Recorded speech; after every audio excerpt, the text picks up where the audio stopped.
emergency. Today on Rescue 911. Then, when a hiker falls into a dangerous mountain pool, I can't let my friend die in front of him. rescuers race to lift him from rough terrain on Rescue 911.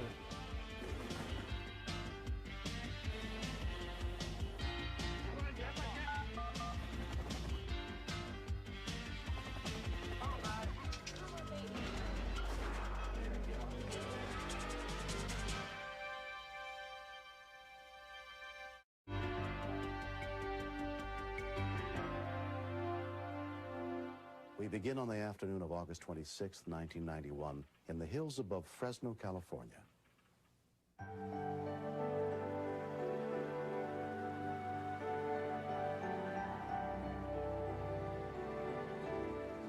Jay Rassey was hiking up to Angel Falls with his two sons. I've been coming to Bass Lake since I was a little boy, and I've fallen down many times in that stream, and I've cracked my knees and cracked my head, and I've learned to respect the slippery rocks.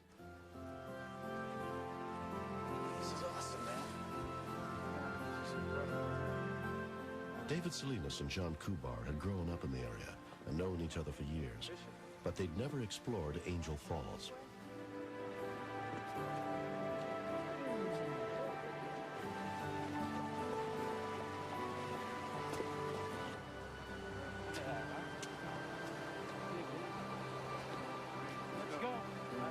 As we were coming up to the waterfalls, we were looking up there going, this doesn't look too safe. I mean, we actually said that. I said, God, if someone came off that, they'd be dead. I mean, it'd be all over with, no questions about it. Except for the top pool. The top pool looks safe. Those rocks are actually water polished to a real fine sheen. They're like glass.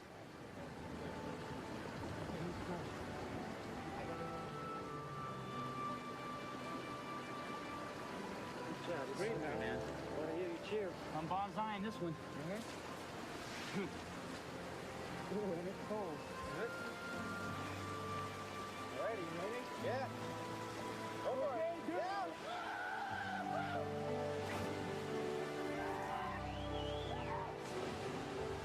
We said hi to them, and we just kind of went on our way. They were swimming in some of the pools up there.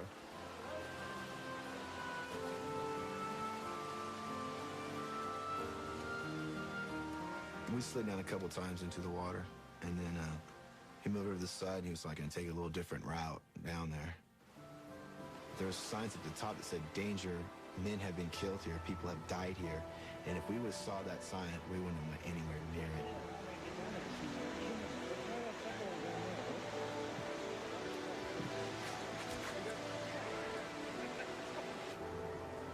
Oh, man.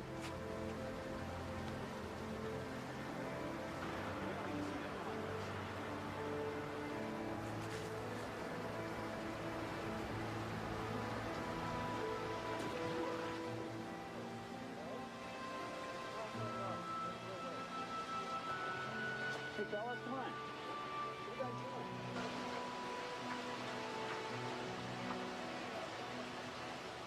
He thought he was going to go sideways into this pool, but from my position across the canyon, I could see exactly what was going to happen. He was going to go straight down.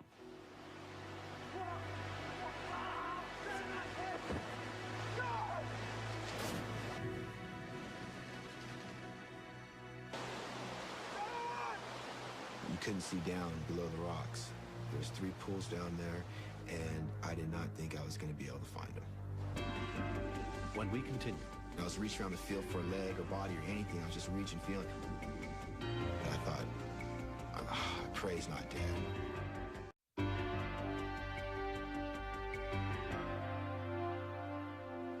He must have fallen 100 feet, 150 feet behind the rocks and out of my view.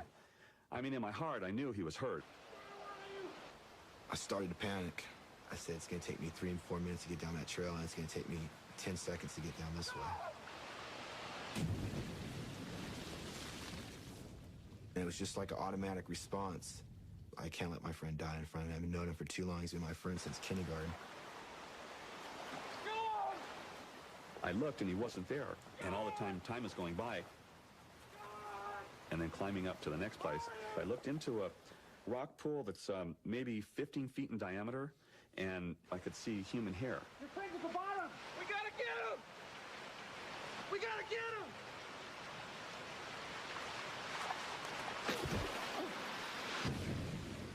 he got airborne. He just went, phew.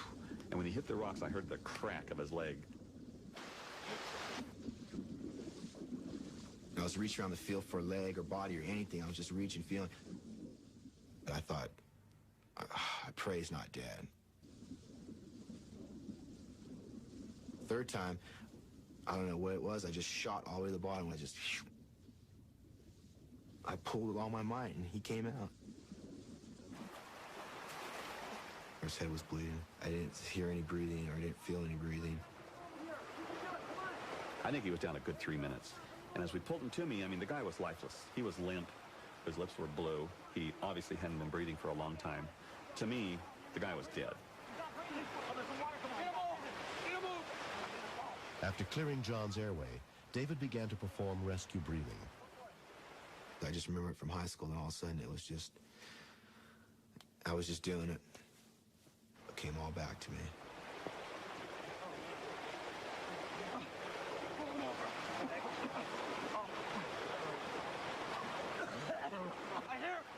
He was coming to faintly and weakly and slowly, but there's no way he could lay in an icy cold stream for a couple hours and be okay.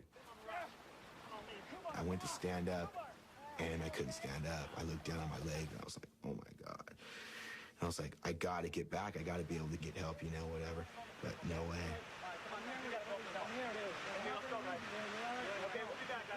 He says, don't leave us. And I said, well, I'm not gonna leave you. I want to help you. So we just hustled down the trail as fast as we could. Stay with me. I was trying to keep John warm because his body was in convulsions. He was shaking. After a 15-minute hike, Jay got back to his van.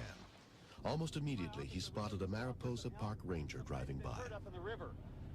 Word was relayed to a Madera County Sheriff's dispatcher, and within 20 minutes of the call, rescue units got to the top of the falls.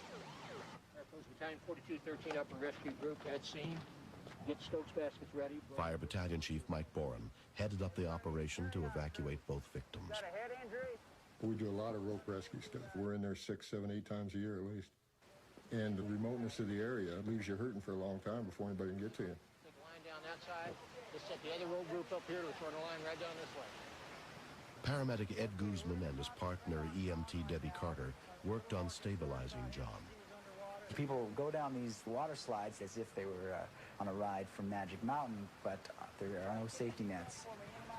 He was conscious, but he was so pale and he was having some trouble breathing, so I was very concerned about his airway. I was also concerned about potential head injury and about potential internal injuries. Requesting medical helicopter to rendezvous at Batterson Landing Zone.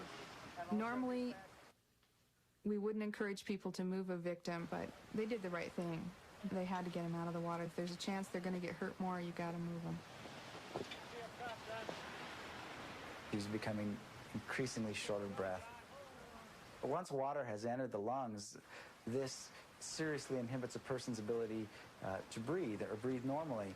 They call it parking lot drowning because a person will feel that they're fine, go home, and then in the parking lot on the way to the car, they collapse. Well, you're doing all right. You're doing fine. Having been there so many times before, we know that there's no part of those falls that are safe for you.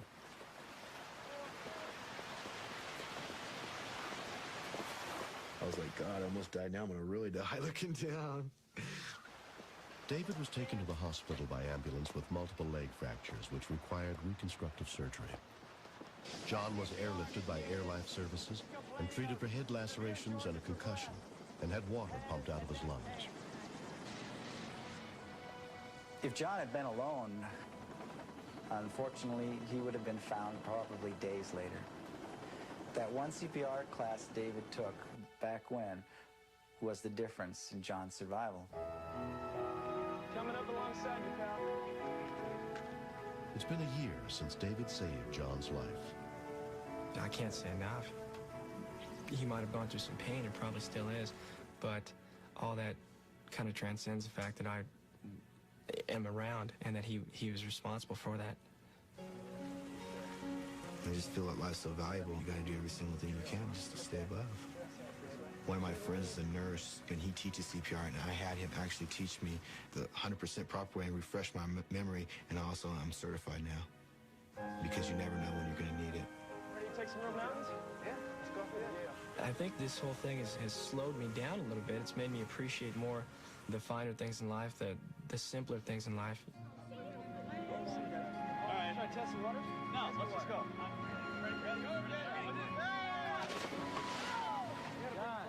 The accident inspired John's father, Mike Kubar, to reconcile with his son. Stubbornness has separated us at times. And I said to myself, I said, whatever differences you have, this is your son. Isn't that true, right? He and I talked. And it's the first time, a long time, we touched hands. It was good to see him alive. Mike Kubar was so grateful to David for saving his son that he offered to help pay David's medical bills. To me, David is an angel that was sent here to totally forsake his own life for somebody else, his true friend.